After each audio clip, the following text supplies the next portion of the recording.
Everyone, hope you're all doing well. Tanner, the Mind Hacker here. I want to talk about a quote today. Nothing can stop the man with the right mental attitude, and nothing can help the man with the wrong mental attitude. So what does this quote mean? It might be slightly off, but that's essentially what it is. Right? It's talking about how your beliefs and your mental attitude directly impact your life. And I've seen this countless times. And I'm sure most of us know this, but I think it's still important to talk about because it affects us much more than people really actually realize, right? So what am I talking about? Well, I'm talking about how your thoughts and your beliefs actually impact your life.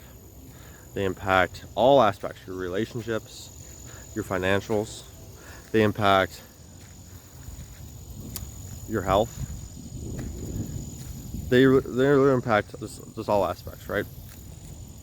And even more than that, they actually impact your body. They impact your genes, your actual gene expressions. They can turn them on or off. And we used to believe through science that we were stuck with our genes, and that once our parents gave us our genes, that's just what it was. That's what we have. And now you're stuck with those genes. What we've discovered with actually a great scientist, Dr. Bruce Lipton, has discovered through epigenetics is that actually cells are influenced by our beliefs.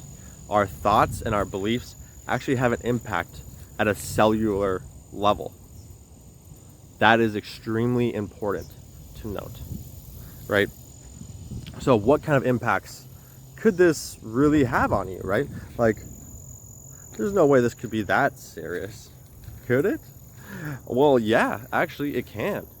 Your thoughts can literally change your entire life. I've talked about this on a previous video where I talked about like the nocebo effect.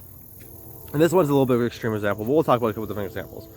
This one is, there was, back in the 60s, I believe it was, there was this man who was diagnosed with a form of cancer that was deemed incurable. If you get this cancer, you have 6 months and you're dead. That's it. That's what everyone believed. He was told he had this cancer. After 6 months, he died. Guess what? After 6 months, they did an autopsy. No cancer. He believed he would die. He believed he was sick, and so he did die. Crazy, right? Literally, his belief led to his own death. And that's what we're doing for many of our own lives, right? So for instance, for finances, this is something that is so common. A phrase, a belief in our society: rich people are evil. Money is evil. Rich people are greedy. Having a lot of money is greedy.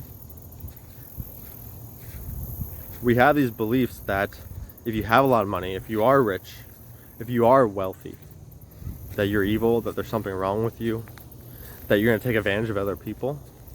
And so what does this belief do to us in our lives? Well, it leads to us sabotaging ourselves financially. It leads to us, when we're about to get like a promotion, to do something stupid to exclude that. It leads to us, when we do get money, to go spend it, to go back into debt. It leads us to believe that if we get money, we need to get rid of it. And we see this program being played out very real within like the lottery winners and like the celebrities and the sports stars and things like that, right? They go and get millions of dollars, yet they still end up broke. Yet they still end up with no money. They end up sabotaging themselves, and they end up broke again, right? Especially lottery winners. Most lottery winners, after 2-3 years, they'll end up broke again. They'll be in more debt than they were. I remember there was this story about this UK garbage man, and this UK garbage man won the lottery. I think it was like 23 million or something. It was a large amount, right? And he ended up, after 2 or 3 years, spending all that money. He was actually in more debt than before he had won the lottery afterwards. And he was working as a garbage man again. And they actually did an interview and asked him, why did you end up using all that money? Like, why did you do this to yourself? And he said, I didn't feel comfortable with all that money. I felt more comfortable being a garbage man. I feel more comfortable now being a garbage man. Isn't that weird? Would you, probably looking at that from a third point of view, you'd probably be like, well, I would never do that, right? I would take that money, I would not spend it like that. But the real question is, would you? When you're in that spot, when you have all that money, and then your programs start taking over, are you sure you wouldn't sabotage yourself? Right? It's easy to say you wouldn't from the outside, but once you actually have that money and that programming starts to kick in, that's where things really start to change. And really, why does this happen? It's because our mind, the subconscious part of our mind, is drawn to the familiar. And it likes to stay with things that it knows. So if we have a belief that money is evil, if we have a belief that, hey, maybe we are poor, or we don't have money, or money's hard to get, or money doesn't grow on trees. Well, if we have any of these beliefs, well, then this part of our mind is going to say, whoa, you're leaving the tribe right now. You're leaving the poor tribe, and you're moving on to this rich tribe with all this money you're getting. You're going to have to sabotage it. You're going to have to sabotage yourself. You're going to get rid of this stuff as fast as possible. Otherwise, you're not going to fit in with your old tribe anymore. This is the way your mind is thinking, because to this part of your mind, fitting in with your tribe is safe. It's the safety, right? It knows you've come this far in your life with the tribe that you're in.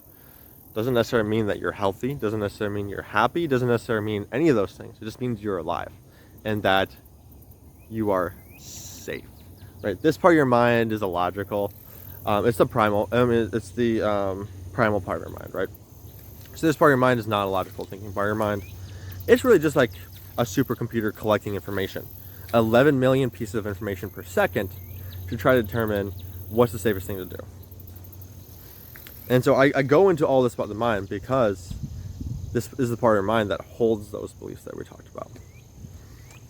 And so you may be wondering, okay, so I have these beliefs that are shitty and they're impacting my life. They're impacting my cellular level. They're impacting my, and everything. And then even further, probably impacting the world, because in my opinion, the world is just a mirror reflecting back what we put out. So you're getting back belief back at you, right? And you're seeing that rich people are evil. You're seeing that you're not going to have any money because you're against people with money, right? It's interesting perspective. But when we go back to the fundamentals, you may be thinking, I have these beliefs, and what do I do with them? I know I have them. How do I reprogram them? Well, you can reprogram a couple ways. You can reprogram them through repetition. You can reprogram them through hypnosis, which is just getting your mind in a relaxed state and changing brainwave states. You go into hypnosis when you're going to sleep or when you're waking up. It's essentially you're putting yourself into a theta state, right? Your mind's going into a theta state as you're falling asleep.